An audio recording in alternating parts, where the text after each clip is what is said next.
Welcome, everyone, to episode 24 of the official podcast for Guardian 1, a Destiny group dedicated to the prosperity of Guardians everywhere. We broadcast live Thursdays at 8 Pacific, 11 Eastern, right here on twitch.tv/Guardian 1 Network. My name is Remy, and tonight I am joined by River. Shout out to Bell Bunny, who can smell what the river is cooking. Crimson Warlock. Hey, everybody. Good evening. Jez. Good morning, everyone. And Agrios. Greetings, Guardians. We are going to be talking about all things Destiny, but first, housekeeping. All right, everyone. Thank you for listening in on the podcast, however it is that you choose to listen. Be sure to follow Guardian 1 on Twitter at G1NET. That's, again, G1NET. And just a reminder, the Twitter account is the only instance where we use the number 1. So, again, that's G1 NET. In addition, be sure to check out the Guardian 1 website at guardian1.net. You can also send us feedback to our email, feedback@guardian1.net. We also have a Bungie.net forums group that's currently at 124 members. If you want to join, just search for the group name Guardian 1. Guardian 1 has its own clan, so if you want to join the Guardian 1 clan, just select the buttons that say set as PlayStation clan or set as Xbox clan after you join the group. We utilize the forums for comments and feedback, so be sure to join the conversations going on there. Big thank you to all those currently in the Twitch chat. As Remy said at the top of the podcast, you can watch the show live at twitch.tv/Guardian1 Network. We broadcast every Thursday at 11 p.m. Eastern, 8 p.m. Pacific. Can't catch the show live? You can always go to the Guardian 1 YouTube channel at youtube.com/Guardian1 Network. Guardian 1 is a proud member of the Guardian Radio Network, so be sure to check out the Guardian Radio Network website at theguardiansofdestiny.com. There you'll find all the different podcasts that's part of the network, including the flagship podcast, Guardian Radio. They broadcast every Monday night, 10:30 p.m. Eastern, 7:30 p.m. Pacific on twitch.tv/Guardian Radio. You can also follow their Twitter account at Guardians of D and the YouTube channel, youtube.com/Guardian Radio. Other podcasts include Warlock School, the DoD podcast, TTL Party Chat, and the audio drama Ghost and Echoes. Let's rock.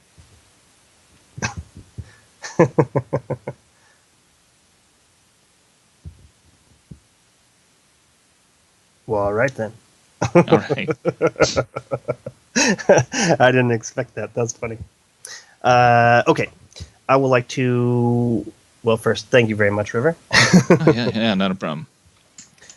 So I would like to just take a moment and go over some of the comments people have left on our YouTube for the videos. We will be soon making the leap to iTunes as well, and I will also read comments from there. But I would like to start off. Well, I'll just go in reverse order. So starting with the latest one, which was by Zachary Lane. He says, "Good show, guys.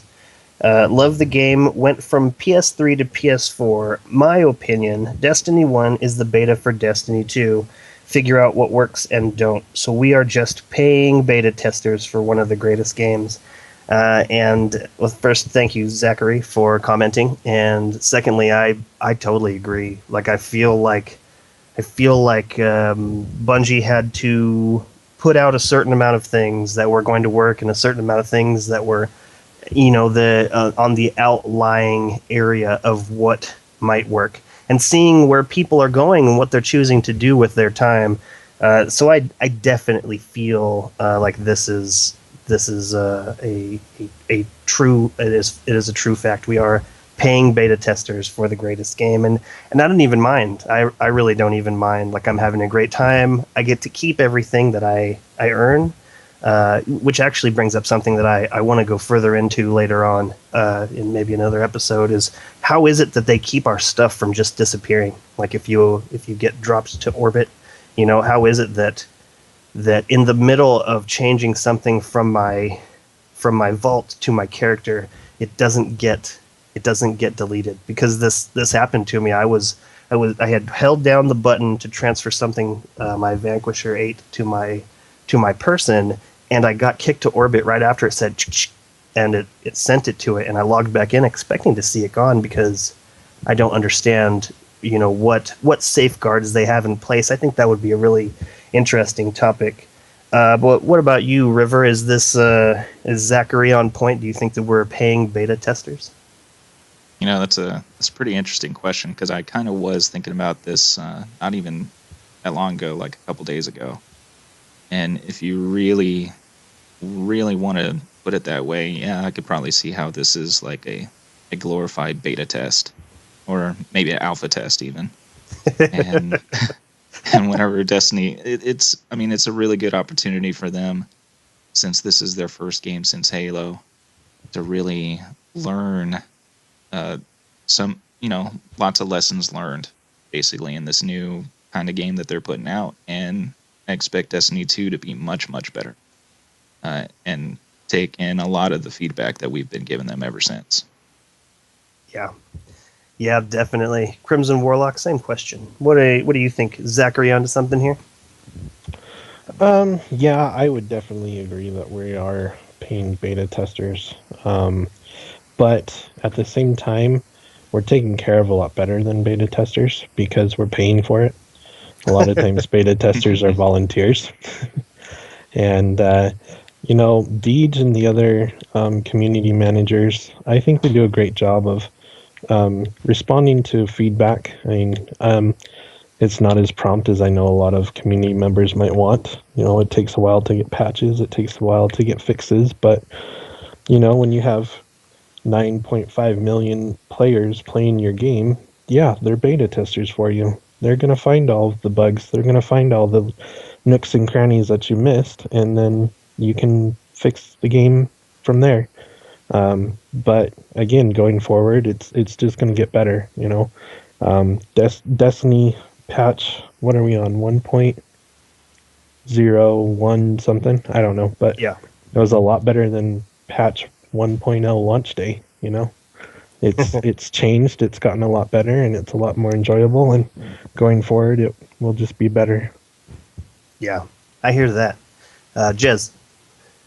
Well, as someone that just bought alpha access to a game today, no, not really, because you could kind of say that for every game. Like, you're just paying to beta test their next sequel.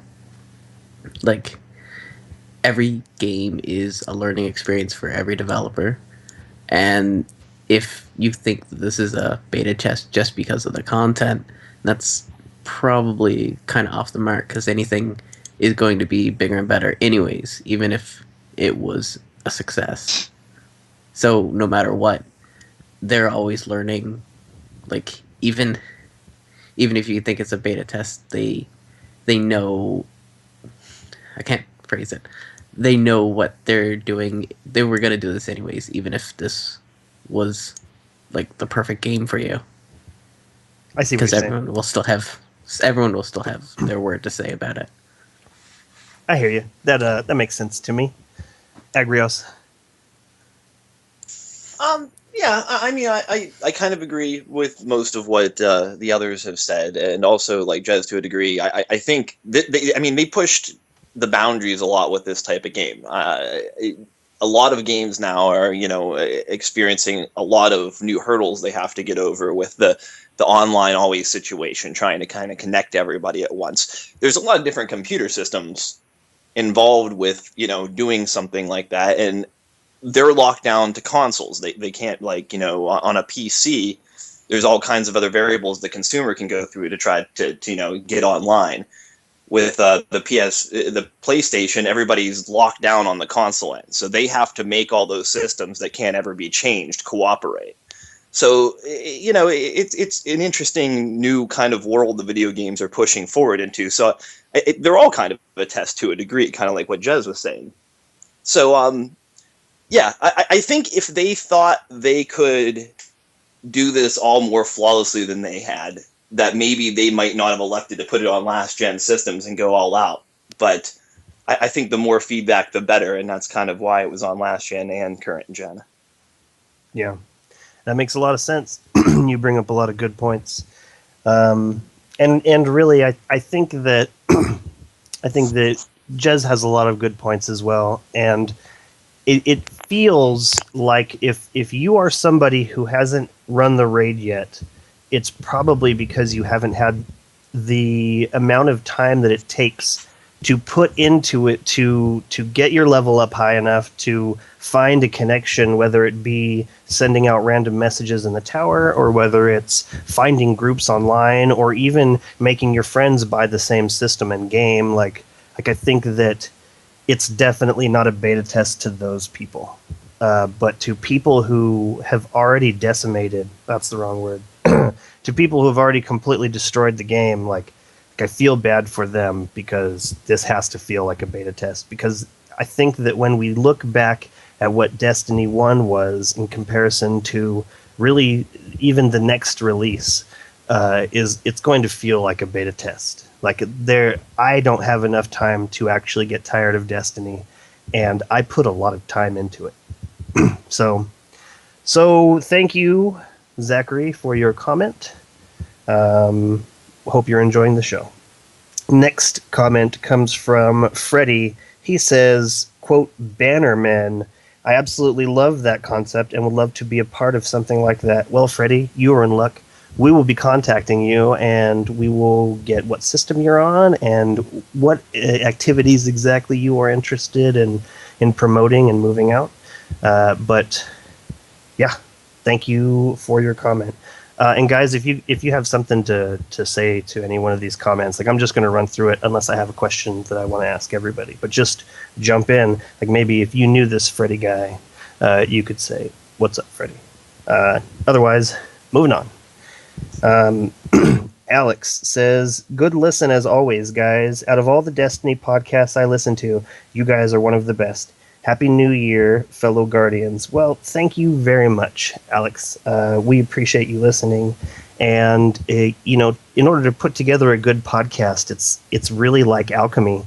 I have no idea how this works. It's a mystery to me that it's like a band. It's like a musical band. Like, how is it that these people play in time and what they all are saying sounds good? But we really appreciate it, and we're glad that you are happy about it, because we are very happy about doing this. This podcast it's actually what's keeping my life from basically slipping away from me. Like having this newborn, and it's really made time just go super fast. And the one thing anchoring me to not just having weeks fly by is this weekly get together. So it's therapeutic on top of entertainment. So very glad that you like it, Alex. Thanks for commenting. Tommy says, "Guardian 1 OTG off the ground. Helping new Guardians is one of my favorite things to do in game." That is great to hear, Tommy. I will be contacting you shortly about your methods and to see exactly where you would fit. We are looking for people of all backgrounds, of all types and abilities. So definitely going to be contacting you. Thank you for commenting. Shim is rad says, "This show rules!" Exclamation point, exclamation point, exclamation point, exclamation point, exclamation point, exclamation point, exclamation point. Well, thank you, Shim. We really appreciate you listening. It's great to have you as a listener, and if you have any questions or comments, let us have them. Moving on. Aravis 123 says, one thing that will fix the issues of looking the same as all the other Guardians is to add styles to the gear in the same way Dota 2 sets have styles to their items. Has anyone here played Dota 2? Negative. Wow. I've played a very small bit of it. Do you know what he's talking about here? I think he's talking about how Steam gives you kind of access to make your own. You can make your own like skins. Each character has a couple of like item slots where they can equip different looking equipment, and the community can make their own skins and kind of sell them on Steam. I think that's what it is. Wow. I could be wrong, but I do believe that's what it was. But I didn't really get into it much, but I know that there is an ability where the community can create their own items for the game that are cosmetic for their champions. Man, that would be outstanding. That would be outstanding, and something I unfortunately have to say we're probably pretty far away from. I think that when I read this, I thought to myself that this could be where okay, so there's different versions of these armors. There's like Gravebreaker 2, Gravebreaker 4. Like it's the same piece of armor but with different options. I think that if it's going to even look slightly different, it would be really cool to have maybe a transmogrification from the same pool of stuff. So you wouldn't be getting a transfer necessarily. It would just look different in that realm. You guys know what I'm talking about? Like how the different pieces of gear have different versions, and they look slightly different. They do slightly different things. Mm-hmm. So yeah, this is actually something that I could really see being super cool. And how cool would it be to work towards that? Like if that was just an additional, like here's another version, like in Halo Reach, there you unlocked a piece of armor, and then through experience and also purchasing with in-game dollars, you could unlock certain alternate versions of that same piece of gear. I think that would go a long way to making this feel different. Like if every single one of those Crota helmets had 3 different variants per that you could just choose, like that would go huge. That would be huge in moving us towards that area. We talked about that before, right? River. Said, we talked about that before, right? I do, and until it's fixed, we need to keep talking about it. And for those who don't remember or hadn't listened to that episode, it was a suggestion by a couple of us that instead of, to add to the upgrading exotics, to add another little slot for an alternate skin. So if you had like a vanilla Suros regime and you upgraded it to the new 331 attack, you would also unlock a different skin for that exotic as well. Oh, but then you lose Vanilla Icebreaker. Yes, Vanilla Icebreaker. Come on, River. No, it would just be a choice. Like you could switch in between depending on what your mood is that day. You feeling like Vanilla Icebreaker? Change it on out. I looked up the Dota 2 style sets, and just a real quick glance, if I understand, like unique, like rare pieces of armor come with several different style sets on that can be chosen, and it's like you can still tell it's that item, but it's a different variant of that item.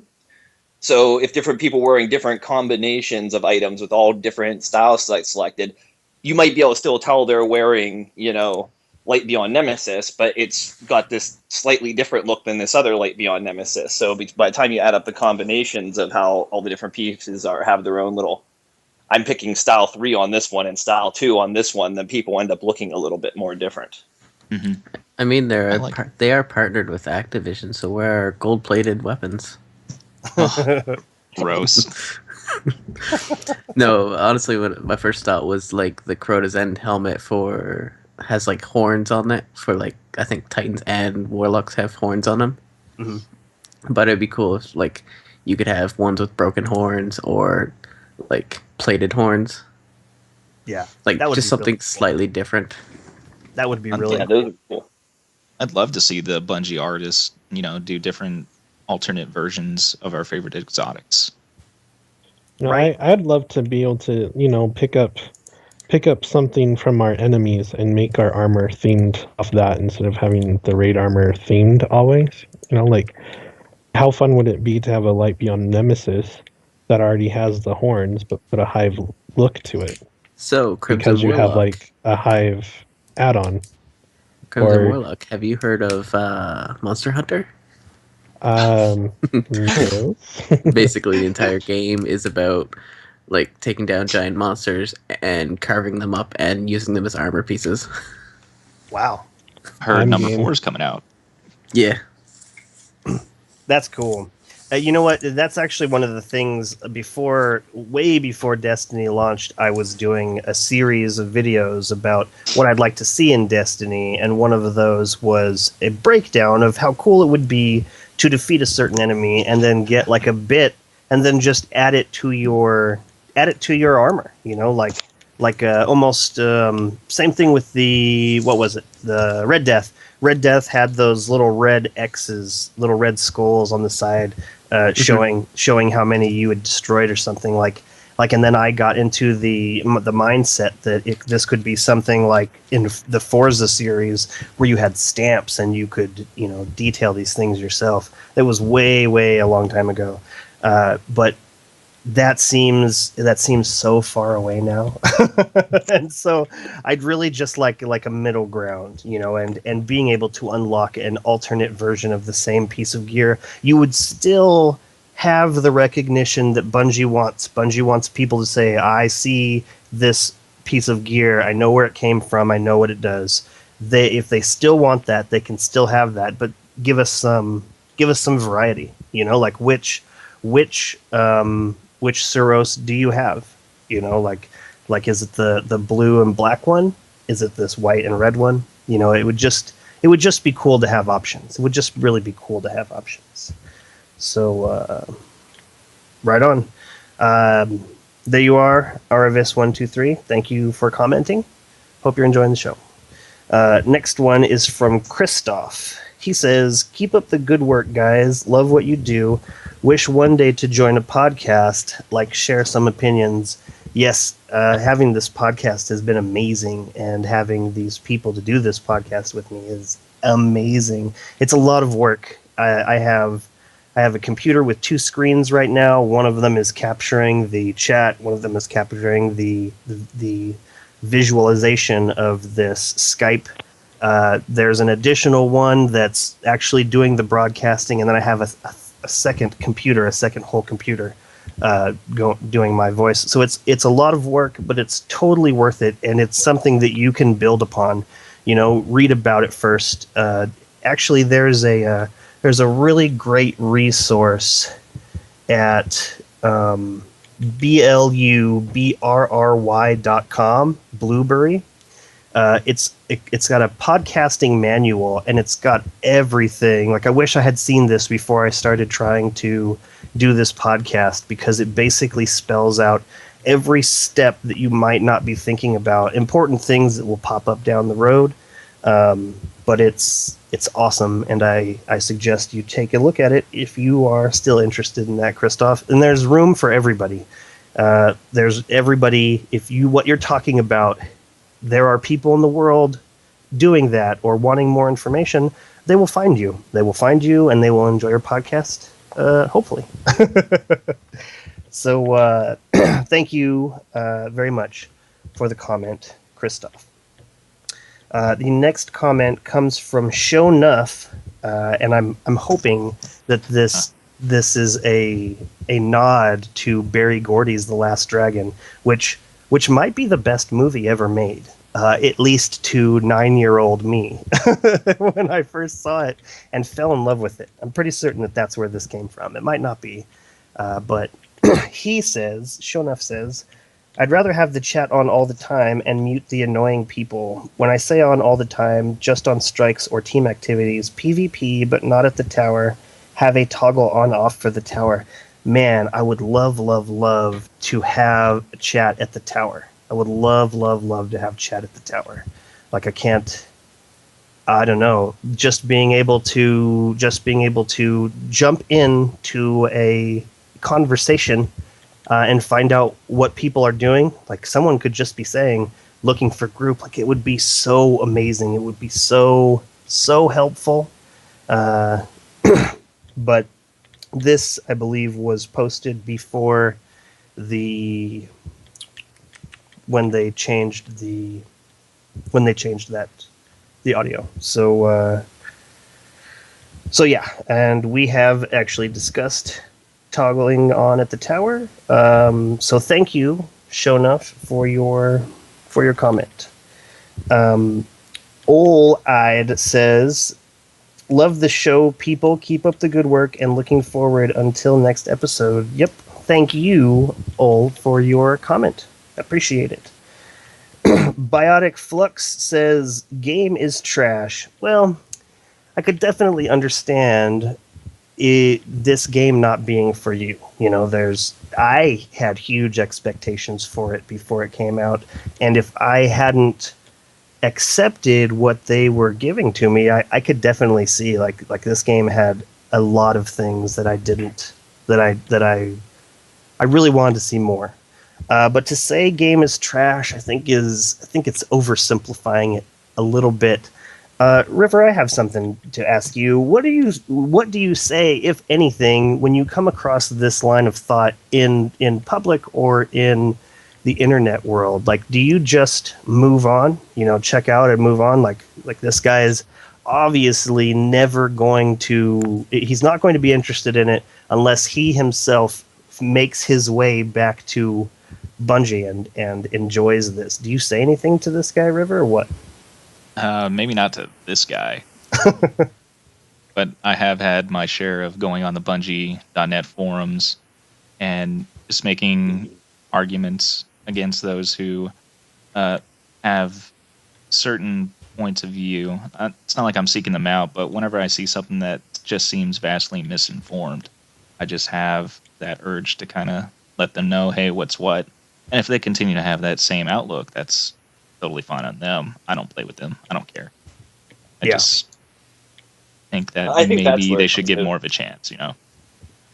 What's that, Agrios? I was going to say, I think that's what it comes to for me, is like, are they offering something of substance in their criticism, or are they just straight up, like he said, this game's trash? Because if they're not offering anything of substance, well, then there's nothing really to address. Like, what's your reasoning? Like, why do you think that? And that's the ones that I go for personally. Yeah. Yeah, I can definitely see that. You know, this guy isn't. Yeah, he's got nothing to. Game is trash. He's probably 12. Maybe he has no friends, and it's a cry for help, and he wants somebody to play with him. You know, okay, yeah, maybe I could definitely even see you, because as my time with Destiny grew thin over the last couple of weeks, I started to feel like, I don't know, it was an uncomfortable sensation where I didn't want to play Destiny because I knew I wasn't going to be able to accomplish what I wanted to accomplish. And that's a way frustrating feeling. And for somebody who doesn't have friends, or who can only communicate with others through negative words, like I could see it. I could see the game being trash, like because I've seen what Destiny can be when you have a team of 5 other people and you're taking down a huge task. I could see not having access to that being a huge problem. So, yeah, I don't know. In defense of a comment like this, I mean, he wasn't horrible in what he said. The game's trash. I mean, if he thinks it's trash, that's his opinion. In defense of a comment like that, Bungie didn't exactly present the scope of Destiny very clearly initially. I think potentially people who have very restrictive tastes in gaming, who don't like a lot of variety, perhaps you only like the extremely open world Fallout-y type games, or you only like, super technical, competitive type games. that you can set matches up in and things. Well, then if you come in only liking those type of games and we're hoping that Destiny was a version of one of them, well, of course you're going to think it's trash. Yeah. Yeah, definitely. Definitely. What about you, Warlock? So this is kind of interesting. I have a coworker who, when Destiny first came out, he was keeping tabs on it and stuff because I was talking with a bunch of my other coworkers and friends about it, and I was really hyped up for it. And so he was keeping tabs on it, and once launch came and reviews started coming in, he was like, just kind of, oh, are you sure you spent your $60 right, kind of a thing. And well, it's getting these bad reviews, and it's kind of like, you can take what the reviewers say, and you can believe them, or you can try it out yourself. And he's like, oh, well, I played it for like an hour and I got to level 4, and it just wasn't my game. And I'm like, okay. I kind of left him to his opinion, but like every time a new patch came out, or a new thing that was positive or negative came out, he was always like, oh, well, what do you think about it now? And I'm like, opinion hasn't changed. I still like the game. And he was just wanting me to resent the game for some reason, and every time he was trying to bait me into arguing with him about why it wasn't good, or this, that, and the other. And I usually was pretty good at countering his arguments in a lot of ways, or comparing it to other games. But to anyone who kind of says the game's trash, I said it before earlier, the game's changed already than what it was before. And if you think the game's trash, come back in a year and try it again, because there'll be a lot more content out by that time, a lot more changes, and you might actually find the game to be a lot of fun. For me, an example of that was Diablo 3. Like, I got Diablo 3, played it for a little while, and then I just stopped because it just wasn't fun. The loot system was always giving me stuff for other classes than the one I was playing. And then they came out with the Loop 2.0, and it was a completely different game after that. And it's so much more enjoyable. And just if you think it's trash right now, that's fine. But keep that opinion open and come back to it later. You might be surprised what you see. I agree. I think that, yeah, like we've said many times, Destiny is going to be such a different creature. I mean, like we've said, it already is. Jez. Yeah, it literally is just his opinion if he thinks it's trash or not, but it's really, if someone doesn't give it a chance and they're still calling it trash, then they don't have enough information to form a valid opinion to respond to it all. Yeah. So most people that say it's trash tend to have never played it, or just go by what other people have said. Yeah. Yep, I hear that. Well, yeah, there's a better chance than not they're just a troll, regardless of this conversation. Yeah. But and somehow they're winning. There's even a chance they might not even know what Destiny is. Totally. It occurred to me right now while we were discussing this that the only thing that you could really say to this person is, "Yep, Destiny is absolutely trash," and then they are without, like what do they say more after that? After you agree with them, like you can't. That's the end of the conversation. So, right on. Moving on. Christy says, "Thanks, guys." Smiley face. I'm thinking that this might have something to do with a shout out that we had done previously. But you are very welcome. Nice save. Jaime Esparza says, "I like your guys' thoughts." Well, thank you very much. We have lots of them, and we appreciate that. Ol-Eyed says, "Good to have you back, smiley face." Thank you very much. Let's see. My terminal illness says, "Pro tip, mute Skype while broadcasting." Well, my terminal illness, I agree, and for some reason I can't pin down where this is happening. I don't hear it through my side at all, But when I go back and listen to the recordings, there is like a ton of bloop. So yes, your pro tip has not fallen on deaf ears, and I wish I could do something about it. Jumbo sees, hey guys, great podcast as ever. Just wanted to say I'll definitely be sticking around after release for more of your banter. Well, this is clearly before this came out, so awesome. I hope that you are still enjoying the show. Thank you for listening.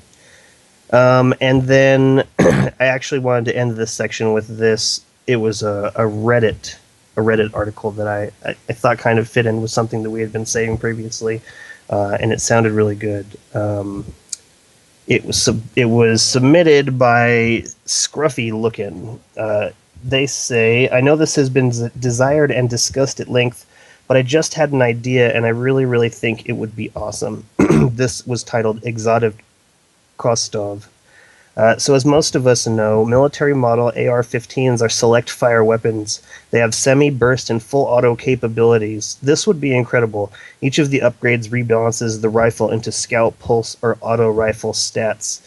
A choice of 3 options. Its exotic perk is 3 fire modes, and then whatever else they decide to throw on. Last round rodeo, honestly, I don't care. The ability to rebalance the weapon alone would be incredible. We already know rebalancing the stats is easily doable looking at a weapon like Murmur.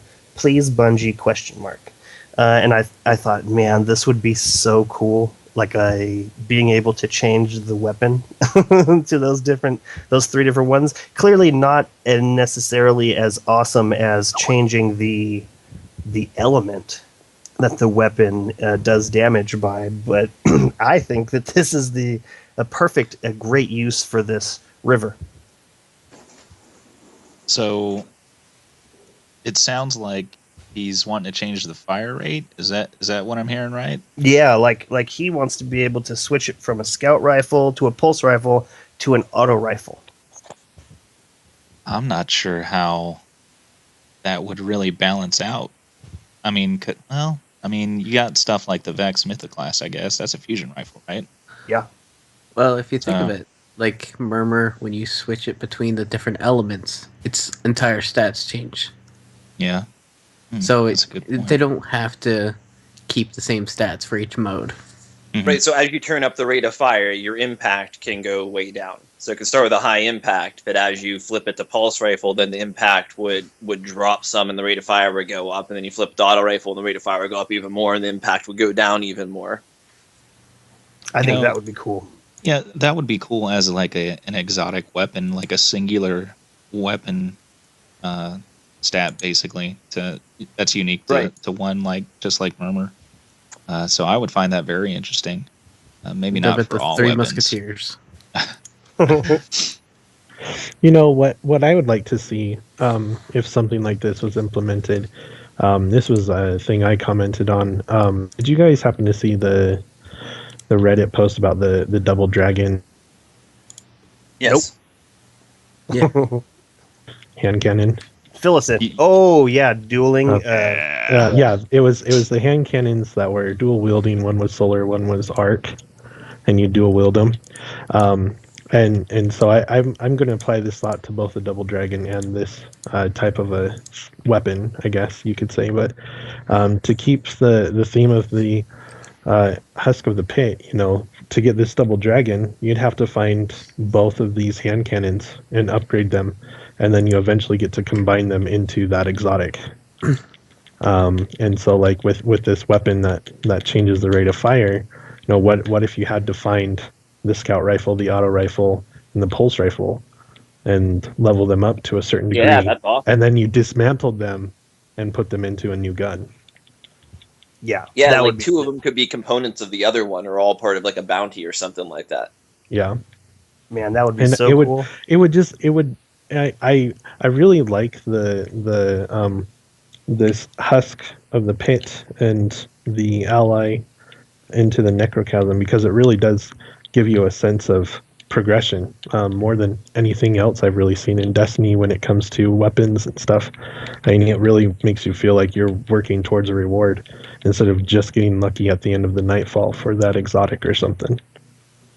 Yeah, That's a really great point. There's a lot of need in Destiny for feeling like you're working towards something, instead of it being a absolute random luck of the draw. Like Slot machine. yeah, like there should definitely be a larger aspect where you are building something, like, and I don't feel like the exotic bounties really fulfill the need that I'm talking about, because basically it's basically the same amount of go here, do this, and then, but what the reward is at the end. Like, it's, I don't know, how would you even improve upon that as far as building further up? Cutscenes? Ooh, cutscenes. That would be cool. More story, more background. Yeah, See- like the way I feel is they need to really build upon that feeling. Is they need to add a cutscene of you dismantling or crafting the weapon or something. I feel, they Yeah, got to I show mean- you doing that as the Guardian. That makes you feel legendary. Or, I mean, even if you saw the gunsmith do it, at least it'd be an improvement. I feel. How Man, cool that's would this cool. be if you, like, you're completing your bounty, or you got all your parts together. Now you're standing in the tower, like, talking to the gunsmith, and it's time to, like, assemble the weapon. And a big, like, flash of light swirls around you. Everybody in the tower can see your cutscene happening in real physical time. The gun, like, glows and assembles in front of you and falls into your hands or something like that. It could even be like a tiny little, oh look, that dude, just popped a new awesome gun.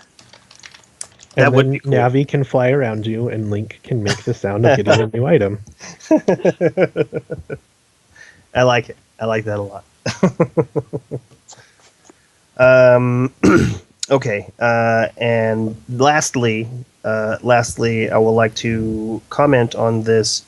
Jez commented to us in our private chat. He says, "Since I'm slowly taking the mantle of anti-hero, I want to hear your thoughts on this interview that came out less than a year before launch and how well it translated into launch." And so, number one, I want to know, on what earth are you talking about where you're slowly taking the mantle of anti-hero? Because you might not know this, Jez, but that was the reason I invited you onto this podcast. Because I need someone who's willing to come to the same conclusion but take an entirely different route, which is what you are. Well, see, you never. If you live long enough, you become the villain, I guess. I just Right. didn't know it. Well, now you know. It's no surprise to us. Did any of you other guys were like, "What is he talking about?" I mean, your avatar had been Deadpool for like forever. That says a lot about your character. Awesome. He is awesome. So why don't you give us a real quick recap, Jez, of what the core of what you were trying to get at here? Well, basically, the way that he was talking about the I can't even remember his name. It's been like a week since I've seen it. He was talking about the investment system and how everything needed to be. I really should have re-watched it today. It was more focused on how the investment needed impact. Like, you didn't just get a gun and then you started using it. That it was more about doing this and getting that gun because you did that, not just random luck. Okay, so he was probably talking about the exotic bounties then. Most likely that's what he had in mind, but it was also, I don't know, it was a very general comment in the video. Should probably find that video to link it. Agrios, Nice. you had a pretty good take on this. What was it that you were thinking? Well, I think I'm going to go yes and no. Did they accomplish what they're looking to accomplish there? I think everybody's excited to get the particular exotics and things that you want. They're hard to come by unless Xur just happens to sell the one that you have, and that's actually the other side of the coin. Is that things like Xur go ahead and take the specialness right out of a weapon.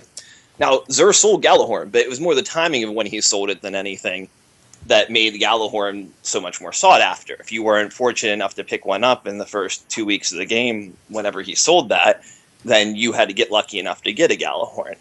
So they're definitely managed to make these weapons that were sought after. But yeah, like I said, Xur and things like that take the specialness then out of some weapons. And it gets to the point over a period of time where back to this whole thing about all Guardians end up looking the same, having the same loadout. Yeah. There's no way to work toward even variant pieces of those armors to have your own specific intellect, strength, discipline loadout, because you just have to be lucky enough to happen across one. I really think, I mean, I'm going a little bit off topic here, but I really think if they would have went further to make it, I don't know. I don't know what they could have done to make the game still fair, yet have, these unique, more exotic things. I mean, you either have to put things as specific rewards from specific bosses, or kind of do what they're doing right now. Yeah, that makes sense to me. River, you had a comment? I just wanted to say though that the original video was actually about. It was talking about how the recon armor in Halo. Do you remember that? Yeah.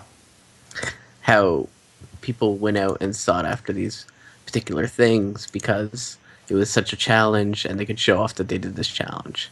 Totally. Right. And it was probably also alluding to the raid at that point. I think so. But I'm not sure if the raid would count, because the normal mode is where you can get all the gear, except for the helmet in Vault of Glass, but not the same in Crota's End. Yeah. And that's all really different from what Reach was, because in Reach you had like that list of of gear that you could work towards, hit this many credits and this is what you'll unlock. In this case, it's all RNG. It's all so random, and I'm kind of glad they put in stuff like like Xur for some people to purchase, because imagine how upset most people would be if every single thing was based on RNG. Yeah. Right. There's still some people who don't have, more than one exotic. How disheartening would they be? Yeah.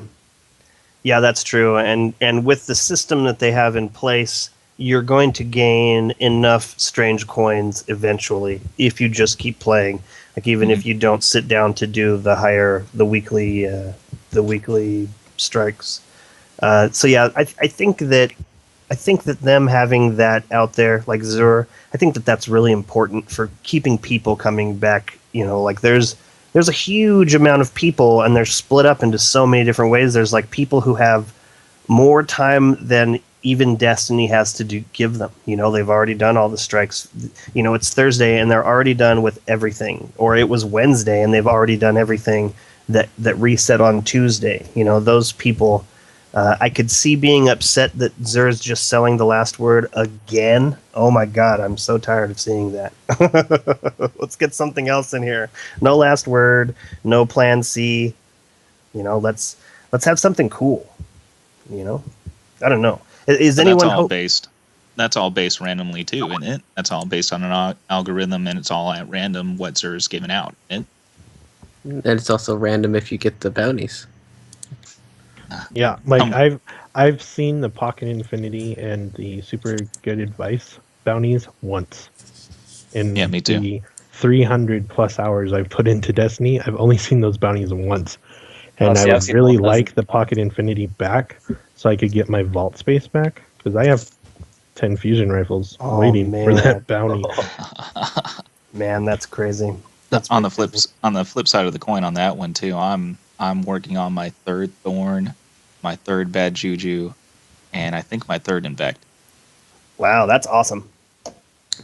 I think the problem I was trying to highlight with this video is that you're in those games you were working towards something, and here you're just kind of in Destiny you're just working and hoping for something. Exactly. Yeah. Yeah, I'd say they failed compared to the recon armor thing. I mean, the closest thing, like you said before, are the bounties to that sort of situation, but it's still random whether you even get those. Apparently, it's like I've seen them tons of times, but apparently they've been a lot more scarce for others. Yeah, raids work in my mind just because it's more of a classic. This boss can drop this type of weapon, type of scenario. So that while they don't drop it all the time, you know it's guaranteed that sometimes it will. Yeah. To be honest, I suspect that may be how Destiny was going to be, at least for some of the weapons. And I think that may have been changed along the way. Now, I don't have anything really good to back that up. Something I feel like at some point they talked about things won in certain places and things like that during the early weekly updates. Yeah, let's all go bet on some Crucible matches. Right. Right. I'll go AFK this time, and then you guys we'll all take turns going AFK so we can get exotics. Yeah, I think that he was definitely referring to raids in that video, because he said like the Vidmaster challenge was something where you had to go and grab other people to complete it, because it was basically nuts to try and do. And I can definitely see how that was brought into Destiny, and I just wish that there was more.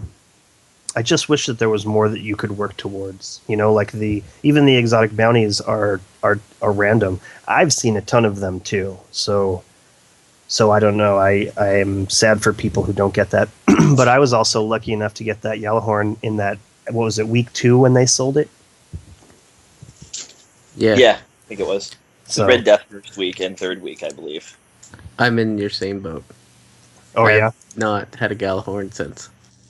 Or Yellowhorn, as it should be said, but yeah. I didn't have one till recently, and then over the past 2 weeks, I had 3 drop for me. That's crazy. That's crazy talk. I've yet to see one. Yeah, I had 3 drop over the past 2 weeks. I was lucky enough to pick one up on the Xbox it was a legendary engram that turned into Yellowhorn, and I hadn't had it on the Xbox yet. And so that's pretty cool. Yellowhorn's a great weapon. It's beautiful. It's powerful, but I don't feel like it's like in the very beginning when it was my only exotic. It was like, man, look at this. I'm amazing, and this is amazing, and how cool is this? But now I really feel like the power is in the primary, or even the power is in the secondary. The heavy only comes up when it's like a specific target. Here's a Praetorian. Pull out the Yellowhorn. But I think overall, it's really, it comes down to Icebreaker for me, which is really sad, because I only picked up Icebreaker like 3 weeks ago, and I still don't have it on the Xbox. But that is the tool. If I had to pick one weapon that will change your game forever, it's the Icebreaker. So I don't know. I keep going back to the thought that with how many people purchased that, with the ownership rate of that weapon, like I feel like, as much as Bungie says that Xur is random, I feel like at some point they capped it. Like, well, we have 55% ownership and usage of this weapon. Now let's make it rare, and we'll pull it, or we'll drop the chances of it. So I don't know. On the note of exotic bounties, Crimson, I think it was mentioned he was getting ready to try to find a new Pocket Infinity bounty and had some fusion rifles saved up. I was getting my new Pocket Infinity with the Pocket Infinity bounty and had a dismantle fusion rifle, so I was like, oh, well, I don't need my old Pocket Infinity, and it just says rare or better quality fusion rifle, so I dismantled my old Pocket Infinity. Didn't count. Oh, man. Oh gosh. I thought you were going to say it did like 10 of them. No, I was at 9 out of 10. I was like, oh, well, I'm not going to need this for long. I'll just dismantle this one, finish that off. Nope. Wah, wah. Sitting there waiting for a fusion rifle. Oh, man. That hurts. I got so bad. I'm in the middle of that bounty that you have to pick up, that that special ammo cartridge from Zur, and I finished the 25 strikes like an hour after Zur had left, and so I've just been carrying around this worthless bounty. Okay, so let us. Oh, look, we've got 4 minutes left in the show. Why don't we throw it to Agrios? And is there some big things in there, Agrios? Or is there some stuff you want to go over you think would make for a good show? Yeah, a couple little things, I guess. All right, so Bungie started by stating they had removed a lot of the cheese from Crota's diet earlier this week, referring to the recent patch, but noted that life finds a way, referring to new cheesing methods already discovered. Have you guys had a chance to run the raid since the patch? Nope. Not yet. Nope. Not yet. But I have heard about already a cheese for Crota. For Crota? I've heard about cheeses for the first two areas, but no real new cheese for Crota yet. Oh, yeah. I saw a cheese for Crota, and it does still involve pulling a LAN cable. I'll just leave it at that. Interesting. Okay. Well, so there's cheese all around still to be had. But then after saying they went on to say that they hope you have fun no matter how you play, and they cut to the chase by announcing Death Race 2015. Hard mode for Crota's End is ready. We know you are too. The first fire team to sink their teeth and their sword into the final boss by opposing end him will set the pace. We'll be watching. We might even send the world first finishers some swag from the Bungie store. When? Wednesday, January 21st, 10 a.m. Pacific. Or soon after if we need more time to load the starting pistol. Where? To the moon. Access the raid by selecting the activity in your director and choosing the harder difficulty. With the release of hard mode, level 33 is the new bar to clear. Configure those upgrades and get mean. How? I can't give you how to end Crota this time. You don't need my help anyway. If you've experienced hard mode in Vault of Glass, you have some clues for how we can scale up a raid. Prepare to take better care of your teammates. You'll have fewer options for healing yourself and each other. The enemies you're about to face are stronger and more prone to temper tantrums. Be brave. So what do you guys think about the clues drop there? About taking care of your teammates, fewer options for healing yourself, and enemies you're about to face are stronger and more prone to temper tantrums. Man, wouldn't it be crazy if one of the characters, if one of the fire team had to actively heal the other members? Welcome to MMOs. Yeah, exactly. I still think your life might constantly drop and you have to pass around the chalice. You know, I Well- still haven't beat Crota. Like, I still haven't gone through the raid. You know, Sharks is down here. Oh, we did it normal in 32 minutes. Well, where the hell was that when we spent 3 hours at Crota? It's crap, man. It's crap. Crota is just a very technical fight that everything that just has to go right to go right. Yeah, it's like everything has to go perfect to get Crota down, it seems. Like, I mean, Like, I it's was not 32 hard, doing it's it just last night. weird. And it was hard. Maybe the chalice will be locked to the person who picks it up, and they'll have to heal by standing within like an aura radius of other people. That would be cool. I could see that being really cool. Well, see, temper tantrums to me sounds like obviously the Oversoul. Just Yeah, shorter rage timer, or yeah, I said before, I think maybe like when he changes location on the bridge, like moves from left Yeah. to right or something, he'll summon an Oversoul each one of those times too. like, Or maybe and- when the ogres come out, an Oversoul will pop up at that same time, something like that. Well, it Well, also see- sounds like your normal enemies are going to be in that red aura a lot more often. And I imagine the ones at the end will be 35. I mean, in the level 30 raid, the ones at the end are 2 levels higher at 32. So what? The level 33 hard mode raid, the ones at the end are going to be level 35, right? well, I I'm think you not can do it sure if because Two level behind. I'm pretty sure they said that they tuned the end, like Crota himself, at 32. Well, right, Like- but I mean, like the mobs and everything that you're fighting at the end, all the ads and everything, they're all level 32 on the level 30 normal mode raid. So Right, in the but hard mode, he's level saying- 33 mode, I imagine all those things are going to be level 35 critters running around. Well, he said that it's tuned towards 33. Yeah, but I see.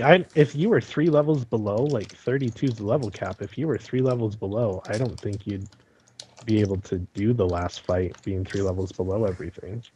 Well, look at You do hard mode no damage. Vault of Glass. Like, what was the highest level in that? 30. Yeah, Well, there you go. they kept it.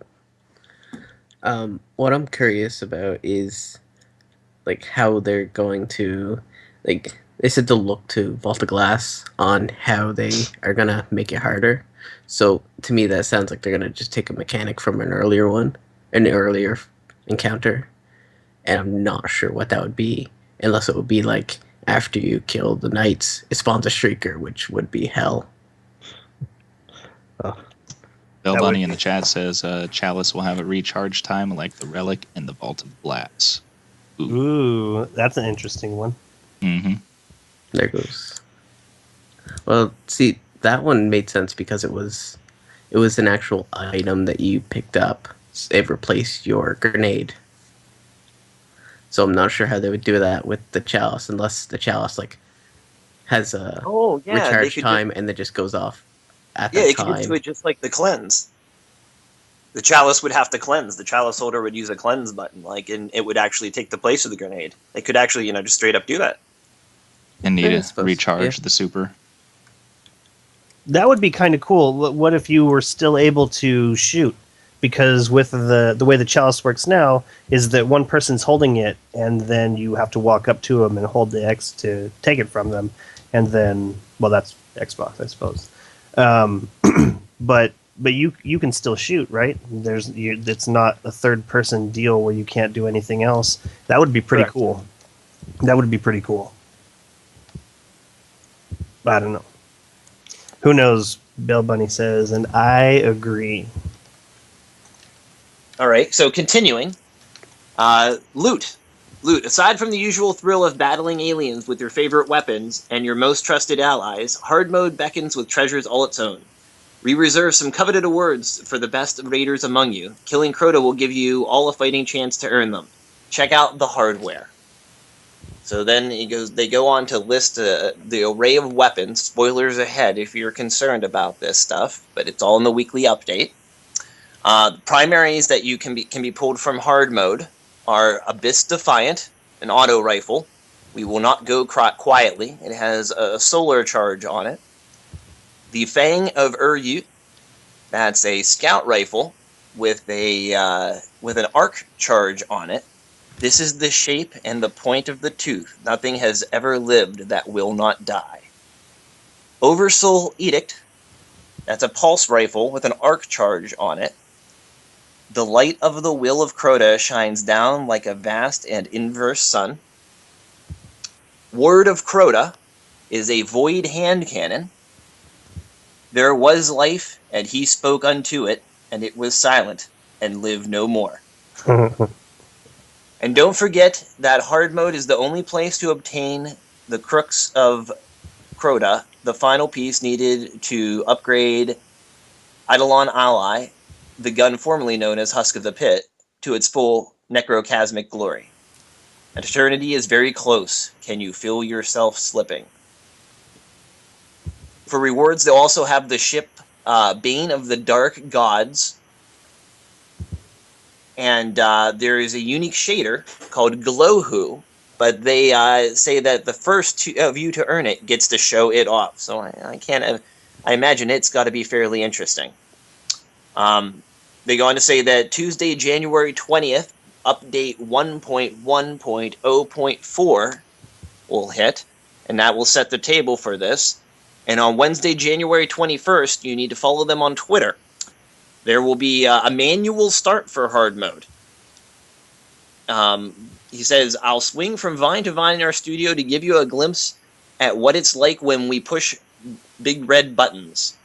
Our target will be 10 a.m. Pacific, West Coast. Just like you, we hit most of what we shoot for. Nevertheless, stay tuned. So, are you guys excited? Is there any of those weapons in particular that you're looking forward to getting? Myself, I'm super psyched about that scout rifle. it's funny as I look at this, and I know that the hard mode's coming, and then I like I said, I hadn't even finished the normal mode. All of this, all of the dark below, the down below, all of the dark below has only made me more excited for the House of Wolves. Like I want to say that I'm excited about these weapons, but really I don't. I don't like things that are asymmetrical or like in a lot of all of this armor and gear, it's all kind of hive looking, and so all my brain can think about is how awesome all of this fancy stuff is going to look once we get to the House of Wolves. Like I can't wait to do that raid. I can't wait to get those weapons. Like these ones are cool, and I would love to have them. But at this point in time, like I don't have the time to put into it, and I wish I did. And because I don't, I'm just looking forward to the House of Wolves. But I'm glad that you are looking forward to these things, and hopefully I will find time to gather up some of these pieces of gear and things like this. But yeah. Something River, very interesting. Oh, go ahead. what do you think, River? Are you excited about these things? Oh, River's gone. He's not excited about these things. Oh, except I was on mute. I was saying I'm not really particularly excited for any of the weapons. The only thing I'm really, really wanting is that Bane of the Dark God ship. That's sick. Yeah. Yeah, I could see that. So do you already have a primary from the Vault of Glass for each of the elements? No, I mean I have what's the name of the scout rifle? Hit me. Vision of Confluence? Yep, I have that one. I love it. It is a good piece of gear. I mean, people would argue because it still has 300 attack. I don't care. I'll sit you down. I use it constantly. It is a good weapon, and even like in a solar burn situation, it's basically Invaluable. heaven sent. Yeah. Yeah. I found against the little shanks in any other type of burn, it's great to have it just to take out the solar covered shanks. Right? It's amazing to take those out. Those shields are basically invincible. Yeah, like I still have issues with non-color shields on like the burn missions, just because it's like, well, I could use this and it takes twice as long still. So why not have a slight combination? Just know what you're going into. Right. Makes sense to me. Warlock? I am looking forward to definitely getting that Crux the Crota. I really want to see the Necrochasm and play with it. It looks like a really fun auto rifle, especially once you get the perk for it. It seems pretty sweet. Basically, the perk for it, for those who don't know, makes every thrall that you kill precision-wise a cursed thrall explosion. That's So awesome. or not thrall, it's hive period. It's not just thrall. Oh, it's all hive. That's It's all awesome. hive. So that'll be fun to play with. But I would really like to get the pulse rifle, honestly. I think that'd be good. But I do like pulse rifles. I'm one of the few, I feel. Man, you totally are. I mean, and you know what? And I wish that I could give you the pulse rifles that I've been picking up, because I just don't use them. I just don't have room for them in my inventory, and it really seems like that's what I've been getting. The majority of the stuff that I've been getting dropped from, legendary chances are pulse rifles, and I would just give them to you. I got this really sweet one that's got third eye, and it's fully auto. I think that's the same one. Either that, or I've got one that has third eye and one with full auto. But you could have them. You could have them, Crimson Warlock. I don't want to not even charge you. You don't need to give anything to me. I wish I could just give them to you. Agrios. Something very interesting I noticed about the auto rifle and the scout rifle, at least, is that the first of the two primary abilities that like you see on the faceplate of like the legendary items The first of the two primary abilities is switchable. It's alternatable, it appears. Like, for instance, on auto rifle, it appears as though you can alternate between, I think it's focused fire that like the Soros has, that when you aim down the sights, it fires slower but does more damage, and greater accuracy from the hip. And then the Fang of Ur-Yut looks like it can flip back and forth between like focused lens and maybe like reactive reload or something like when your clip's empty, your gun reloads faster. But it looks like you have options on those abilities, which is quite interesting. That is interesting. That'll be I very didn't cool notice to that. find more about. That's awesome. And then when you go down further, the Necrochasm also has in a couple other spots, it looks like either switchable or bonus abilities. It actually seems more like a bonus ability on the Necrochasm, up where it shows that it does arc damage. It also shows beside that like a bonus ability. It looks like melee damage causes faster reloads symbol, if I'm interpreting it right. Good question. Actually, I don't think that ability on Fang of Ur-Yut is one that we've seen yet. The second one? Yeah, I'm pretty No, sure. the second one's focused lens. It's on a couple things. It's like an eye inside a target sign, and it says zoom is increased for this weapon. It's not a very common ability. Well, on like the database, it's called Target Mark. Enemies hit by this weapon are briefly highlighted. Ooh. Oh, that is a unique ability. That is awesome. Oh, that's cool. It looks like the. Do you know what I'm talking about that I thought it was? The focused lens that doesn't appear underneath the scopes. There's one that looks just almost like that symbol. It's an eye inside a target sign. And it gives I'll you have greater to- zoom on a weapon. It's pretty rare, but that's really nifty, that ability. Hey, Jazz, doesn't Thorn have that ability? Technically, it does, but Hmm. Yeah, because it highlights them some- with damage over yeah. time. yeah, it highlights them if you know what you're looking for. Like little green ripples on their skin. That's crazy. That's crazy and very cool. I'm really excited for that Fang of Ur-Yut. That's going to be my number one fingers crossed weapon that I get. Scout Rifle Hype Squad. Yeah. It's got third eye and stuff too. I love third eye. Yeah, me too.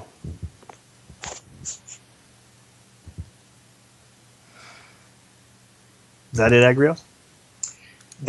Well, no, next we move on to the pentathlon. I wasn't sure everybody had their say on that there. Next we move on to the pentathlon. Back to school. At Bungie, we have many traditions that define our culture. Some of them are as common as devouring bagels on Friday or announcing birthday parties to thunderous applause. All of these things that make us who we are, of all the things that make us who we are, there is one sacrament that is held most sacred, the pentathlon. Our winter event is equal parts civil war and celebration. If you've been following Bungie for years, you know the madness that awaits us tomorrow. It's a party and a battle. If you're new to the Bungie community, and we know that many of you are, I'll tell you what I tell each and every new hire who first sees the hallowed fifths. Of all the trophies we keep on display, the ridiculous ones we reserve for ourselves, is our favorite. For one day, we clear the table of all development of games, and we play games. We join dueling schools based on tenure, newbies versus middle school versus old school versus grizzled ancients. We fight for supremacy in our own crucible. We solve riddles crafted by our own evil engineers. We toss beanbags into holes as we slowly go insane under the influence of a bacchanal feast. That I can almost say that word. I recall the last time they held the pentathlon. That was before the game was released, and if I'm not mistaken, did the old school win? I think it was middle school last year. Middle school won. It came down to middle school versus old school. I don't recall, but I remember following it quite closely last year. Do you guys intend to tune in? Are you guys excited for this event? I'm excited for what they I'll couldn't show probably us last watch it year. on Twitter for sure. Like there was a lot that they couldn't tell us. Like they left out details of certain things that they were doing, and I was hoping that was sparrow racing. Like they hadn't shown us this yet, so that was one of the things. But it turns out that it was not that, or at least it wasn't in the game. So But yeah, I'm excited to see what goes on there. And if it wasn't such it's clearly a very intimate gathering of people in the studio. But it would be cool if they had old school, newbies, grizzled ancients, and then outsiders. Like community. Like there's a huge opportunity to have people come in and hang out, and participate in this outside people. I think that would be really cool. And this is not just because I live right down the street from Bungie. that would be assuming that they were going to invite me, and that's more narcissism than I have in my blood. But it would be way cool to, and I'm looking forward to seeing what they have in this Bungie Pentathlon. Looking at all those cabinets of liquor though makes me sick. I was just thinking about all the times I've drank too much alcohol and then no. River, are you excited about these times? He's muted again. Or he's already playing Destiny. That's what's going on here. Already playing Destiny. We took too long, you guys. Crimson Warlock, you said you're going to check it out? Oh yeah, I will watch all the Twitter updates tomorrow. Just because I do a lot of social networking at work. Awesome. Jez, will you be watching it? Well, hopefully I'll be watching my step and not running into some survivor gonna shoot me in the face. But yeah, I'll be keeping track of it. If not now, then in the future after it's all completed. Got it. All right, Agrios, why don't you give us your take, and then is there anything else that is vital we should talk about? Well, I'm excited that Bungie is this excited about their game. I'm excited that they're into their game. I mean, some studios, other than their obvious PR face to the world, you don't see anything from them, any sort of intimate interaction like this. That you just don't. They don't. A lot of companies don't project that sort of face to the world, and it makes me excited that Bungie is this excited about their game. I'm like you, Remy. I'm hopeful that they will share more than they able to share in the past. I'm interested to. I'd be really interested to see video of these matches going down. I'd like to see a game of these developers from a new perspective. How do the developers fight each other in PvP? That all kind of interests me. Yeah. And no, go ahead. What? I didn't say anything. No, and but here it also makes me a little sad because, for the love of God, give us custom matches. I wanted to organize this same sort of exciting event for people in the community. I want a Guardian 1 pentathlon. Yeah. Like, I want this ability. Why can't we organize our own custom PvP matches and tournaments and things? Yeah, you know what? That was something that I've wanted for so long, and even before Destiny came out, I was looking forward to a way of setting up these matches and having our own